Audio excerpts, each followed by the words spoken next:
नमस्कार दोस्तों, स्वागत है आपका मेरे चैनल पर। तो बिना समय गंवाए चलिए शुरू करते हैं आज की कहानी। गाड़ी सड़कों पर चलने लगी थी। दक्षा के चेहरे पर बहुत बड़ी स्माइल थी और अन्य दिल्ली शहर को देखकर हैरान थी, पर खुशी उसे भी थी पहली बार घर से बाहर इतने दूर आने का। चुप ड्राइव कर रहा अक्षत गला खांगलते हुए बोला, राजकुमारी सामने बैठ जाती आप, मैं ड्राइवर लग रहा हूं ऐसे तो। दक्षा उसकी बात पे आन्या को घूरते हुए सामने धक्का देते हुए बोली, बैठ जाती क्या, जाहिल लड़की, इतना भी नहीं पता पति के पास बैठना चाहिए हमेशा। आन्या अक्षत के कंधे पर गिरी थी। दोनों की नजरें मिली थीं। अक्षत एक हाथ से ड्राइव, दूसरे हाथ से आन्या के हाथ को पकड़ रखा था। आन्या जल्दी से संभलते हुए आगे की सीट पर बैठ गई। कुछ देर में तीनों गाड़ी से नीचे आकर मल के अंदर चले जाते हैं। दक्षा आन्या का हाथ पकड़े टीनेजर के काउंटर की तरफ जाते हुए पकड़े देखने लगी। आन्या हैरान होते हुए बोली, भाभी सा, मैं पैसे नहीं लाई हूं शॉपिंग के, वैसे भी यहाँ तो सिर्फ आधे कपड़े ही मिलते हैं शायद। उसके लिए दक्षा उसे घूरते हुए पर्स से कार्ड निकाल के दिखाते हुए बोली, सर का कार्ड, जितना चाहे शॉपिंग करो। आन्या ने खुशी से पूछा, भाई ने दिया है? दक्षा नहीं में सिर हिलाते हुए बोली, चोरी करके लाई हूं, सर ने तो कंजूस पति की तरह कुछ कैश दिए थे। आन्या पागलों की तरह उसे घूरती रही। दक्षा उसे लेकर पूरे मल का चक्कर काटने लगी। सुबह से दोपहर हो चुकी थी। आन्या को चेंज करवाकर दक्षा अब माल के सामने वाले रेस्टोरेंट पर बैठी किसी का इंतजार कर रही थी। आन्या अक्षत के साथ थोड़ी दूरी में बैठे थे। अक्षत आन्या को खाता हुआ देखकर बोला, आप इस वेस्टर्न ड्रेस में अच्छी लग रही हैं। हम जब राजस्थान से बाहर जाएंगे तब आप ऐसे वेस्टर्न ड्रेस ही पहनना। आन्या हैरानी से खसते हुए अक्षत को देखते हुए बोली, हम मतलब? भाई साहब कहीं जाने नहीं देते हैं मुझे, आप उनसे पूछ लीजिएगा जहां भी जाना हो। अक्षत उसकी बात पर हंसते हुए बोला, अरे मेरा मतलब शादी के बाद, मैं बिजनेस ट्रिप पर जाता रहता हूं ना। आन्या शर्म से लाल चेहरा झुकाए धीरे से बोली, आप कुछ भी कहते हैं। अक्षत उसके थोड़ा करीब आकर उसके हाथ को पकड़ते हुए बोला, घर पे हमें साथ बैठने का बातें करना मौका नहीं मिलता है, इसीलिए मैंने अव्यन से कहा था आपको भेजे दक्षा के साथ उस वैदू चुड़ैल की जगह। आन्या शौक होकर उसे घूरते हुए अपना हाथ छुराते हुए बोली, आपको बिल्कुल शर्म नहीं आई भाईसा से ये कहते हुए? और आप इतना चिपक क्यों रहे हैं? अक्षत जी दूर होकर बोलिए। अक्षत दोबारा उसका हाथ पकड़ते हुए बोला, होने वाली बीवी का हाथ ना पकड़े अब, और शर्म कैसे, जितना मिलेंगे उतना ही अच्छा रहेगा हम दोनों के लिए। आन्या अपना हाथ छुड़ाने की कोशिश करते हुए बोली, हाँ तो ऐसी जगह हाथ नहीं पकड़ते हैं। अक्षत जूस पीते हुए बोला, फिर कहां चलना पसंद करेंगी आप, वहां चलते हैं। आन्या मुंह बनाए दूसरी तरफ देखने लगी तो अक्षत उसे मेनू कार्ड देते हुए ऑर्डर करने का इशारा करता है। वही दक्षा सामने गेट की तरफ देख रही थी जब उसने पिंक सूट पहने पीहू को अपनी तरफ आता देखकर पूरी एनर्जी के साथ उठकर खड़ी होते हुए उसकी तरफ बढ़ी, मगर पीहू एक चेयर खिंच के बैठते हुए उसे बैठने का इशारा करती है।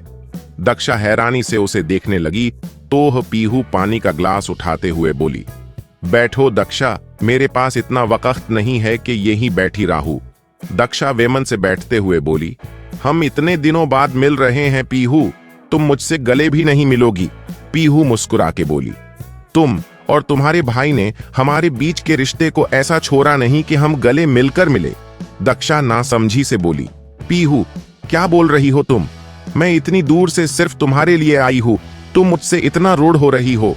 देव ने कुछ नहीं किया पीहू, तुम मुझसे प्यार करती हो लेकिन भरोसा नहीं। पीहू उसे घूरते हुए बोली, मैंने कहा था आने के लिए? दक्षा अव्यन शेखावत जी, अपने भाई के लिए आई हो तुम, पता है मुझे। अब जल्दी बोलो क्या बोलना है, मुझे निकलना भी है शॉपिंग के लिए। पीहू की इतनी कड़वी बातें, उसके लहजे ने दक्षा का दिल बुरी तरह तोड़ा था। फिर भी दक्षा मुस्कान लिए उसका हाथ पकड़ते हुए बोली, पीहू मुझे नहीं पता देव और तुम्हारे बीच क्या हुआ है, मगर तुम दोनों एक दूसरे से प्यार करते हो, शादी करना चाहते हो, ये मत भूलो। जो भी हुआ था बात करके मैं बताती हूँ क्या हुआ है हमारे बीच। दक्षा बिल्कुल फर्स्ट से अब तक सब अच्छे से सुनना। तुम्हारे भाई देव ने मुझे मेरी फैमिली को धोखा दिया, वादा तोड़ा अपना। हमारे पापा बिजनेस के थ्रू दोस्त थे, जिससे तुम्हारी मम्मा मेरी मम्मा भी दोस्त बनी। बचपन से हमारी फैमिली ने तय कर रखा था मैं तुम्हारे घर, तुम मेरे घर आओगी बहू बनकर। उसके बाद भी देव ने तुम्हें अव्यन के पास झूठी शादी के चक्कर में झोंक दिया। पीहू गुस्से से दक्षा की वाट बीच में काटते हुए बोली। दक्षा पीहू को बीच में रोकते हुए बोलने की कोशिश की। मेरी शादी को रोकना या तोड़ना देव के हाथ में नहीं था पीहू। वैसे भी मैं तुम्हारे भाई से कभी शादी नहीं करती, वो पागल। चुप दक्षा, मेरी बात सुनो सिर्फ। इतना सब हुआ फिर भी ठीक था। मैं तुम दोनों को माफ कर सकती थी, मगर देव ने तो हमारे मोहब्बत की इज्जत तक नहीं रखी। अमेरिका जाकर किसी खूबसूरत लड़की के साथ सोकर आ गया। यही थी उसकी मोहब्बत, यही था हमारे बीच का मान। बचपन से सब कुछ तय होने के बाद भी तुम दोनों कैसे ये सब कर सकते हो? पीहू ने दक्षा को बीच में टोकते हुए कहा था। दक्षा लाल चेहरा, ननम आंखों के साथ उसे देखते हुए बोली, तुम गुस्से में ये सब बोल रही हो, मुझे पता है। पीहू उसके आंसू इग्नोर करते हुए बोली, दक्षा, तुम्हारी ड्रामा करने की आदत गई नहीं अब तक। वैसे अब तुम्हारे किसी बात का कोई फायदा नहीं है। मेरी शादी है अगले हफ्ते। दक्षा एक लफ्ज नहीं बोल सकी, बस पीहू का चेहरा देखती रही, जिसमें कहीं भी अफसोस, दुहक हमदर्दी नहीं थी। दक्षा एक गहरी सांस लेकर बोली, तुम देव को जानती हो बचपन से, तुम्हें उस पर भरोसा करना चाहिए पीहू। उससे गलती हुई है, वो मानता है, तुम उसे माफ कर सकती हो। क्यों करूं माफ, जब मेरे पास उससे बेटर ऑप्शन है? पीहू घमंड से बोल रही थी। पीहू खड़ी होते हुए पर्स से एक कार्ड निकाल कर दक्षा के आगे करते हुए बोली, क्या तुम्हारा भाई मुझे माफ करता? अगर यही गलती मुझसे होती तो खैर छोड़ो, शादी में जरूर आना। अपने पति और भाई के साथ राजस्थान में ही होगी शादी। पीहू पर्स कंधे में लेते हुए जाने के लिए मुड़ी थी, जब दक्षा की बात से उसके कदम रुक गए। देव की जगह ये गलती तुमसे हुई होती तो देव तुम्हें माफ भी करता, तुमसे शादी भी करता, चाहे तुम किसी और का बच्चा लिए क्यों ना आती। उसके पास, उसने मोहब्बत की है, माफ कर देगा। तुमने नहीं की, कभी कैसे माफ कर सकती हो? दक्षा ने अपने आंखों को साफ किया। पीहू कुछ पल वहीं खड़ी चली गई। दक्षा उसे ओझल होने तक देख रही थी। उसके ओझल होते ही दूर से उसे देव की काली गाड़ी दिखी थी, जिसपे वो हमेशा घूमती थी। दक्षा मुस्कुराई, क्योंकि ये गाड़ी देव ने उसके बर्थडे पर लिया था, अपनी पहली कमाई से। देव को गेट से अंदर आता देखकर अक्षत और आन्या जल्दी से दक्षा के पास आकर बैठ गए थे। देव आकर उनके पास बैठा तो आन्या मुस्कुरा के बोली, आप आ गए देव सा, हम आपका ही इंतजार कर रहे थे कब से। देव घड़ी देखते हुए बोला, 3 बजे ही बुलाया था, मुझे तो 2:30 पर फ्लाइट लैंड की ना। आन्या हैरानी से दक्षा को एक नजर देखते हुए बोले गई, नहीं, हम तो भाई साहब के पर्सनल जेट से आए थे सुबह ही। अक्षत, जो आन्या के देव को सिर्फ देव कहने से घूर रहा था, उसकी इस बात पर सिर पिट लिया। देव ने हैरानी से दक्षा को देखा तो दक्षा उठकर देव के पास उससे लिपट कर बैठ गई। देव हैरान हुआ, मगर प्यार से अपनी छोटी सी बहन को अपने सीने से लगा लिया। अक्षत उठते हुए आन्या का बाजू पकड़े बोला, आप दोनों बात कीजिए, तब तक मैं आन्या को दिल्ली घुमा के। लल उनके जाते ही देव ने दक्षा को अलग करने की कोशिश करते हुए कहा, सोना कैसी हो तुम? अचानक कैसे आना हुआ, मुझे बताया तक नहीं। दक्षा देव के सीने से चिपकी अपना नाक रगड़ते हुए बोली, क्या है देव, हक तो करने दो पल। मैं तुम्हें कितना मिस करती हूं तुम्हें क्या पता, तुम तो यहां अपने काम में बिजी होते हो। देव सिर हिलता हुआ अपनी ठुड्डी दक्षा के सिर पे रखते हुए बोला, हाँ बिल्कुल मेरी सोना, जब जब घर में रहता हूं तुम्हारी बिल्कुल याद नहीं आती है। फिर जब ऑफिस जाता हूं तब भी मैं अपना फोन नहीं देखता हूं, ये सोच के मेरी सोना हर मिनट फोन करके रीता की शिकायत करेगी। दक्षा हल्का मुस्कुरा के उससे अलग होते हुए देव के गालों को खींचते हुए बोली, हाँ कितना मिस करते हो, फिर वहां सेटल होने का क्यों नहीं सोचते? देव मुस्कुरा के बोला, मैं भी सोच रहा था। वही दक्षा ने देव को पूरी बात बताई। देव उसे आंखें फाड़े सुन रहा था। थोड़ी देर में दक्षा दोबारा एयरपोर्ट में थी। आन्या जेट में बैठी उसका इंतजार कर रही थी। दक्षा देव का हाथ पकड़ी उससे विनती कर रही थी। अक्षत दक्षा को प्रणाम करते हुए निकल गया। दक्षा जेट की तरफ जाते हुए आखिरी बार मुड़ के बोली, मैं इंतजार करूंगी तुम्हारा देव, तुम्हें आना है। हर हाल में किसी के जिंदगी का सवाल है। राजस्थान रेगिस्तान के बीच बने बड़े से फार्म हाउस टाइप घर, जिसके चारों तरफ कोई बाउंडारी नहीं था, मगर काले कपड़ों में सैकड़ों गार्ड्स उस घर की रखवाली कर रहे थे। एक गाड़ी आकर रुकी, जिसे देखते ही गार्ड साइड हो गए। गाड़ी दरवाजे के सामने रुकी। येलो लहंगा पहने कावेरी गाड़ी से उतरते हुए गुस्से से लाल चेहरे के साथ खुले दरवाजे से अंदर आते ही हाथ में पकड़े गन से शूट करते हुए चीखी, कहां हैं आप? अव्यन बाहर आइए, वरना सबको मार देंगे आज अगर मेरे भाई को कुछ भी हुआ था। कमरे में बैठा अव्यन अनंत शूट की आवाज पर चौंकते हुए मुस्कुरा के सामने बैठे सत्यम को देखकर बोले, आ गई बदतमीज लड़की। अव्यन गुस्से से गन लिए निकलते हुए बोला, आज इसको मार ही डालूंगा मैं। सत्यम ने अनंत को देखकर कहा, जैसी भी है हमारी बहन है, रोकिए अव्यन को, उन्हें कुछ करना दे। अनंत निकलते हुए बोला, लगता ही नहीं है आपकी बहन है। कावेरी नीचे खड़ी गुस्से से अव्यन को सीढ़ियों से आते हुए देखकर मुस्कुराई। अव्यन उसके सामने आते हुए बोला, इस बार हदें पार कर दी अपने कावेरी, हमारी दोस्ती का ही ख्याल रख लेते। कावेरी उकताकर बोली, हमें डायलॉग नहीं सुनने, आपके सत्यम को भेजिए प्लीज। अनंत झल्ला के बोली, क्या अजीब लड़की हो, शर्म का तिनका तक नहीं है। कावेरी खुद को देखते हुए बोली, अरे भाई क्यों शर्म करे, हम अच्छे भले खूबसूरत राजकुमारी हैं। शर्म आप सब कीजिएगा आज के बाद, सच्ची जो होगा किसी ने नहीं सोचा होगा। अव्यन गुर्रा के बोला, आपकी गलतफहमी है, आप हमें हरा सकती है, आप हमसे पीछे थी, पीछे ही रहेंगी याद रखना। कावेरी मुंह बनाए अव्यन को देखने लगी। राणा पीछे से बोली, हुकुम मार दीजिए, इसे किसी को पता तक नहीं चलेगा। कावेरी मुस्कुरा के राणा को देख के बोली, अरे क्यों मार दो, अजीब बातें करते हो आप सब, ऐसा भी कुछ नहीं किया हमने। अनंत गुस्से में बोला, इतना सब कुछ करके कह रही हो कुछ नहीं किया, मेरी बहन को बीच में क्यों लाई, उसने क्या किया था? कावेरी हैरानी से बोली, आपकी बहन को हमने नहीं, इस अव्यन की प्रेमिका बीच में लाई थी, हमने बस पैसों से उनको खरीद लिया। अव्यन हैरानी से बोला, तुम्हें यह सब पता कैसे चला? कावेरी काउच पर बैठते हुए बोली, आपकी बहन काफी फेमस है, लग गया पता, बस क्या कहे अब। वैसे आपकी बहन आपसे आगे निकली, बड़े भाई से पहले खुशखबरी दे दी। ओहो, बैड न्यूज। अनंत गुस्से से हाथ बढ़ाए कावेरी की तरफ बढ़ा। अव्यन ने उसे रोक लिया। कावेरी झल्ला के बोली, अरे अनंत, आप जाकर अपनी बीवी का गला दबाओ जिसने हमारी इतनी मदद की। हमें अव्यन देख लेंगे जिन्हें देखने के लिए इतना सब किया हमने।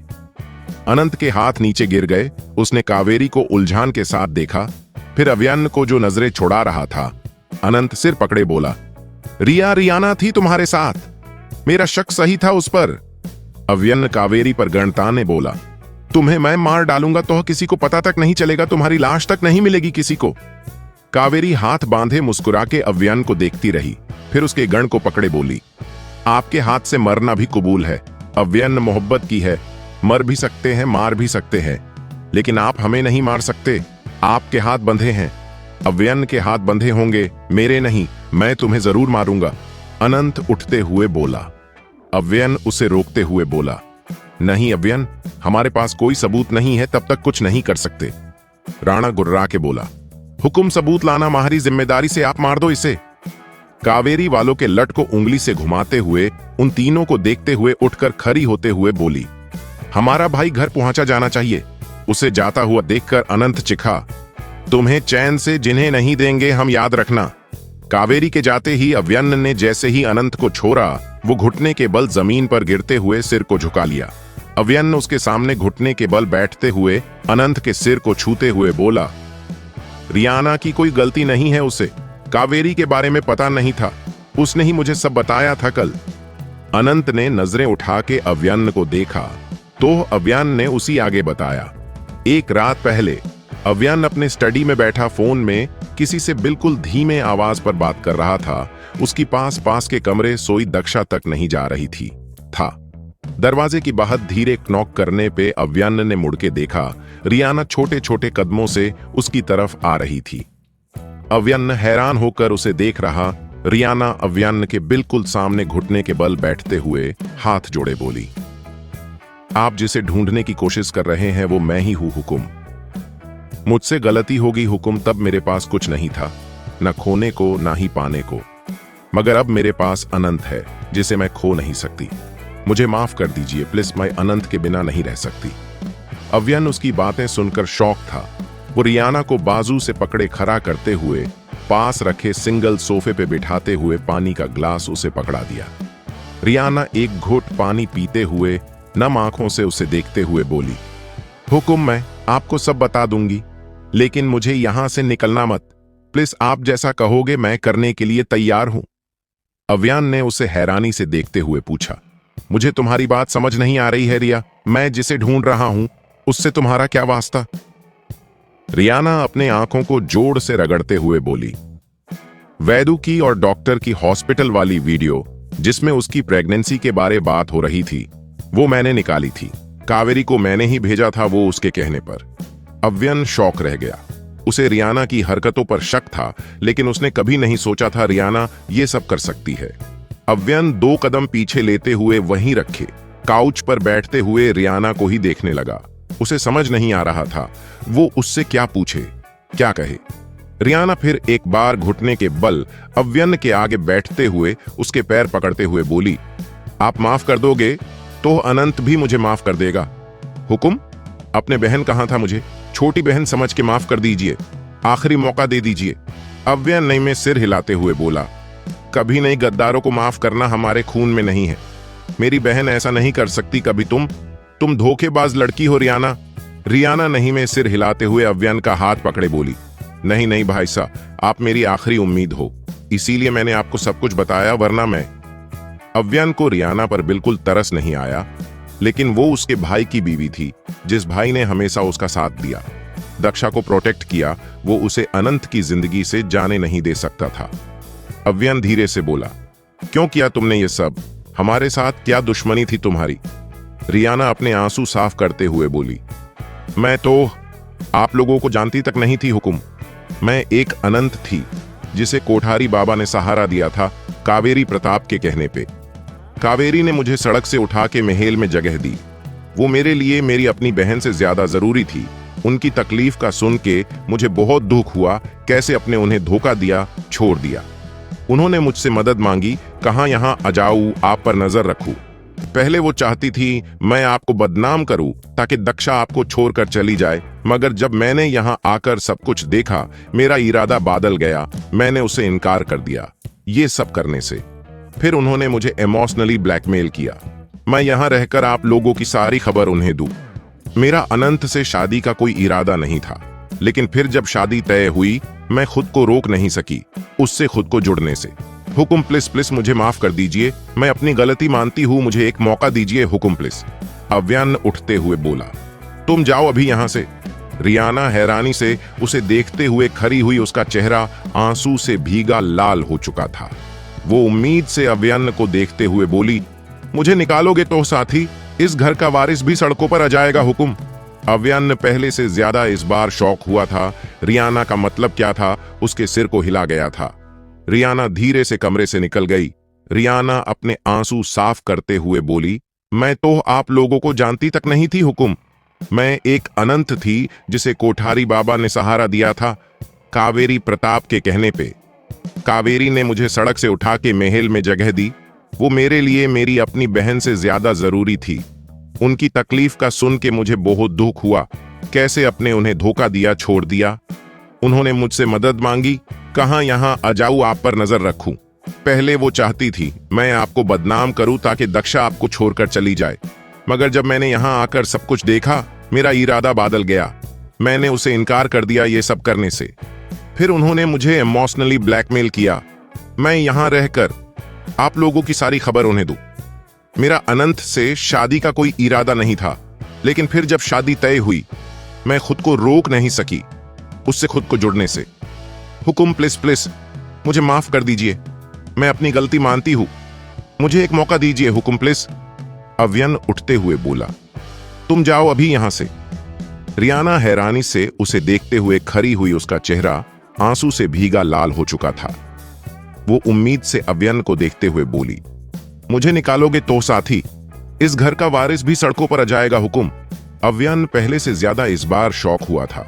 रियाना का मतलब क्या था, उसके सिर को हिला गया था। रियाना धीरे से कमरे से निकल गई। Present time. अनंत अव्यन को देखते हुए बोला, उस धोखेबाज लड़की को मुझसे मोहब्बत है मगर भरोसा नहीं। तुझे जो बताया उसने मुझसे कहां होता। तुम कभी मेरा भरोसा नहीं करते, मुझे पता था तुम्हारे लिए वैद्य ही मुझसे ज्यादा इंपॉर्टेंट है अनंत। रियाना वहीं एक कमरे से निकलते बोली। हुए रोते हुए अनंत नजरें उठा के उसे नफरत से देखते हुए उसकी तरफ बढ़ते हुए बोला, मैं उसी वक्त तुम्हारा गला दबा देता। धोखेबाज औरत, तुम्हारी हिम्मत कैसे हुई ये सब करने की? रियाना ने कदम पीछे लेते हुए दीवार से लग गई। अनंत उसकी तरफ हाथ बढ़ाए गुस्से से उसे घूरते हुए वहीं खड़ा रहा। अव्यन अनंत को कंधे से पकड़ते हुए बोला, घर चलते हैं। रियाना जल्दी से बोली, भाई साहब इसे बोलिए मुझे माफ कर दे, मैं मर जाऊंगी इसके बिना। अनंत झल्ला के बोला, मर ही जाती तो अच्छा रहता। रियाना का दिल 1000 टुकड़ों में टूटा था। अनंत की बात पर अव्यन उसका हाथ पकड़ते हुए बोला, घर चलो तुम भी। अनंत उसे रोकते हुए बोला, मैं इसे एक पल बर्दाश्त नहीं करूंगा अव्यन, इसने बेहद बड़ी गलती की है। रियाना रोते हुए बोली, मैंने अनजाने में किया, जो किया मुझे कावेरी के इरादे पता होते कभी उसका साथ नहीं देती। प्लीज मुझे माफ कर दो अनंत, प्लीज एक आखिरी मौका दो मुझे, मैं सब कुछ ठीक कर दूंगी। अनंत वहां से जाते हुए बोला, जो तुमने किया हमारे बीच कभी कुछ नहीं ठीक हो सकता, मैं आखिरी दम तक तुम्हें माफ नहीं करूंगा। रात का वक्त, शेखावत भवन। अव्यन जब कमरे में आया उसकी पहली नजर सामने काउच पर बैठी सो रही दक्षा पर गई। उसके चेहरे पे हल्की सी मुस्कान आ गई। वो उसके पास जाकर उसके चेहरे पे झुकते हुए उसके माथे को चूम लिया। दक्षा हिलते हुए अपने पीठ को सोफे से उठाते हुए नींद में ही करहाई। अगह कमर दर्द हो रहा है, सर दबा दो। अव्यान मुस्कुरा के उसे धीरे से उठाते हुए बेड पर ले जाके पेट के बल लिटाते हुए दक्षा के पास ही बैठते हुए उसके कमर को प्रेस करने लगा धीरे धीरे। दक्षा नींद में ही खुश होते हुए बोली, सर पक्का उस राजपूत से मिलने गए होंगे, मैं इंतजार करती रह गई, वो अभी तक नहीं आए। अव्यन को लगा जैसे दक्षा जाग रही होगी, लेकिन वो नींद में थी। अव्यन उसके पास लेटते हुए उसे अपने सीने में खींचते हुए उसके बालों को सहलाने लगा। अगली सुबह सूरज की तेज धूप से अनंत ने अपनी आंखें खोली, फोन उठा के टाइम देखा, सुबह के 11 बज रहे थे। अनंत जल्दी से उठकर बैठ गया। कल की सारी चीजें एक एक करके उसके ध्यान में आने लगे। अनंत एक गहरी सांस लेकर बेड से नीचे आते हुए ग्लास वॉल के सामने खड़ा हुआ। अपने पीछे किसी की आहट महसूस करते हुए उसने कहा, सुबह सुबह मुझे तुमसे कोई बात नहीं करनी, चली जाओ यहां से। मुझसे क्यों बात नहीं करनी, अब मैंने क्या कर दिया? वैदेही उसके पास आते हुए बोली। अनंत वैदेही के आवाज पर पलटते हुए चौंकते हुए उसे देखने लगा। वैदेही ने कंधे उचकाते हुए उसे देखा। अनंत मुस्कुरा के उसके पास आते हुए उसके गालों को हथेली में लेते हुए प्यार से किस किया तो वैदेही शौक रह गई। वैदेही अपने दोनों गालों को छूते हुए आंखें फाड़े बोली, ये कोई सपना था? तुमने मुझे इतने प्यार से किस्सी दी मेरे बड़े भाई। अनंत उसकी बात पर शर्मिंदा होते हुए बोला, मैं तुमसे बहुत प्यार करता यार, वो अलग बात है, दिखाता नहीं, बस आई एम शाय। वैदेही की आंखें नम हुई। वो मुस्कुरा के बोली, हाँ घर वालों के दबाव से मुझे पता है। अनंत उसके आंखों में आंसू देखकर जल्दी से बोला, प्यार किया फिर भी रो रही हो? वैदेही आंखें रगड़ते हुए बोली, पापा के बाद पहली बार किसी ने इतने प्यार से मेरे गाल चूमे। अनंत को खुद पे गुस्सा आया, अपनी बहन पर तरस। उसने घर वाले रीति रिवाजों के चक्कर में कभी वैदेही को वो प्यार देने की कोशिश ही नहीं की जो उसे देनी चाहिए थी। जो फैसला घर वालों ने उसके लिए किया उसी को भी मानता रहा। वैदेही देखते हुए बोली, मेरी फ्लाइट है, जा रही हूं, कल की फ्लाइट कैंसिल हो गई थी। अनंत ने चौंकते हुए उसे देखकर पूछा, कहां जा रही हो इस हालत में? वैदेही हैरानी से बोली, किस हालत में? अनंत सीरियस टोन में बोला, मैं तुम्हारा भाई हूं, लेकिन तुम्हें भी मुझ पे भरोसा नहीं है। हमारा रिश्ता कितना कमजोर हो गया है। वैदेही का दिल अनंत की बात पर जोरों से धड़का। वो धड़कते दिल के साथ बोली, क्या मतलब है तुम्हारा? तुम मेरे भाई हो, मैं तुम पे सबसे ज्यादा भरोसा करती हूं। अनंत पास रखे सोफे पर बैठते हुए बोला, भरोसा करती तो मुझसे अपनी प्रॉब्लम शेयर करती, इस तरह अव्यन्न के कहने पर घर छोड़कर भागती नहीं। वैदेही चेहरे पे स्माइल लिए उसके सामने बैठते हुए उसका हाथ पकड़े बोली, कोई प्रॉब्लम होगी तो बताऊंगी ना, मैं ठीक हूं भाई। अनंत उसे अपने पास बिठाते हुए उसके चेहरे को देखते हुए बोला, इस हालत में ट्रैवलिंग सही नहीं है, चलो अव्यान को कहते हैं तुम्हारी टिकट कैंसिल करे। वैदेही जाते हुए अनंत का हाथ पकड़े रोकते हुए हैरानी से बोली, तुम्हें पता चल गया? अनंत उसे बिना देखे सिर हिलाते हुए बोला। हाँ, तुमने नहीं बताया, बस यही दुख है। वैदेही की आंखों से आंसू बहने लगे। वो सिसकते हुए बोली, किस मुंह से बताती यार, मुझे मार डालेंगे ये लोग। कोई कुछ नहीं करेगा तुम्हें, मैं हूं ना तुम्हारा भाई तुम्हारे साथ। अनंत दांत पीसे बोला। नीचे हॉल में नाश्ता सब कर चुके थे, आज संडे था, इसीलिए सब घर में ही मौजूद थे। दक्षा नींद भरी आंखों के साथ सीढ़ियों से नीचे आ रही थी। दक्षा की पहली नजर मिली अपने सास से। दक्षा उन्हें दांत दिखाने लगी। गौरी ने जैसे कुछ कहना चाहा। अविनाश जी दूर से बोले, दक्षा बेटी दरवाजा खोल दे। दक्षा मुस्कुरा के उन्हें देखकर जल्दी से दरवाजे पर गई। सामने कोई नहीं था। दक्षा हैरानी से इधर उधर देखते हुए आगे कदम बढ़ाई। उसके पैरों में कुछ लगी। दक्षा करहाते हुए नीचे रखे बॉक्स को उठाते हुए अंदर आ गई वापस। दक्षा को बॉक्स हाथ में लिए देखकर अनंत ने पूछा, वाह, देव ने पार्सल भेजा है। दक्षा उसे मुंह बनाए देखते हुए मन में बोली, देव का कत्ल कर दूंगी, मैं उसे खुद आना था, पार्सल नहीं भेजनी थी। दक्षा को खामोश देखकर नील दक्षा के हाथ से बॉक्स लेते हुए देखकर बोला, अरे ये तो बड़े दादू के लिए आया है। दक्षा ने चौंकते हुए उसे गुस्से से घूरा, जिसने बॉक्स विजय जी को दिया था। विजय जी ने बॉक्स खोला, जिसमें पेन ड्राइव था। वो उसे हैरानी से देखते हुए अनंत को देते हुए बोले, छोरे लगा इसे। अनंत पेन ड्राइव को देखते हुए सामने बड़े से टीवी के साथ कनेक्ट करते हुए रिमोट से ऑन कर दिया। स्क्रीन के ऑन होते ही उसमें फिल्म चलने लगी, जिसमें वैदेही का चेहरा नजर आया, उसकी आवाज भी थी।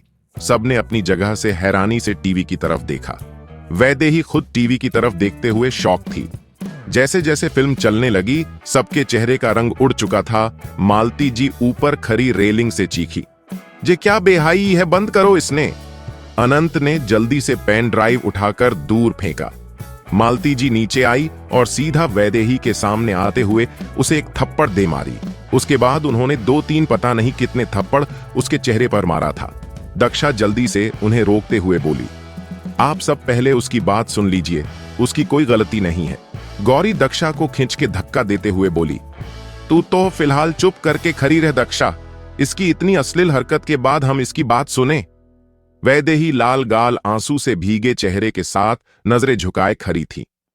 हमेशा सबसे लड़ने वाली वैदेही के पास आज लफ्ज खत्म हो चुके थे। मालती जी ने जैसे ही दोबारा हाथ उठाया, अनंत उनका हाथ पकड़े बोला, बस कोई कुछ नहीं कहेगा, मेरी बहन को गलती हुई है उससे, इसका मतलब ये नहीं मार दो आप उसे।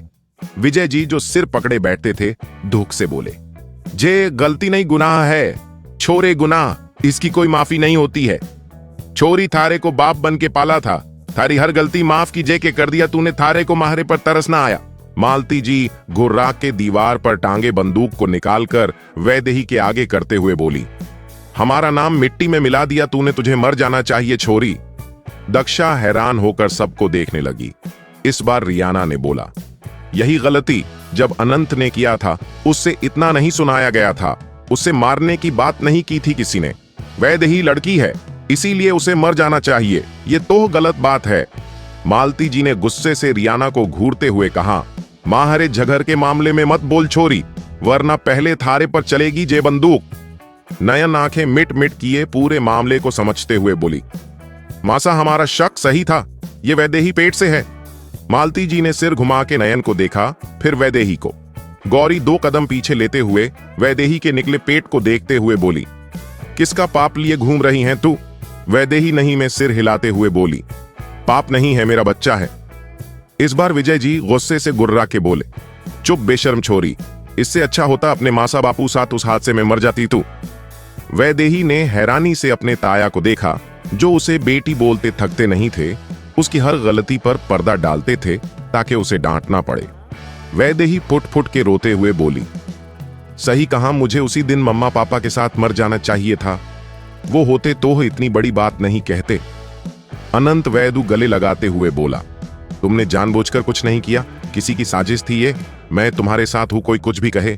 मालती जी गहरी सांस लेते हुए बोली, हुक्म निकाले, इस छोरी को अभी निकाले, इससे ज्यादा बर्दाश्त नहीं कर सकते हम। दक्षा जल्दी से बोली, ताईसा, वैदू आपकी अपनी बेटी होती तब भी यही करती आप।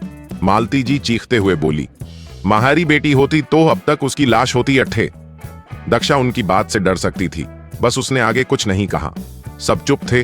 तभी नयन बोली, अब क्या इसके पाप को पेलेंगे हम? गांव में किसी को पता चला तो क्या होगा बापू सा? आशा है आपको आज की कहानी पसंद आई होगी। अगर आपको हमारी कहानियां पसंद आई तो कृपया चैनल को सब्सक्राइब करें और इस वीडियो को अपने दोस्तों के साथ शेयर करें। अगले एपिसोड में फिर मिलेंगे एक नई कहानी के साथ। तब तक के लिए खुश रहें और सुरक्षित रहें। धन्यवाद।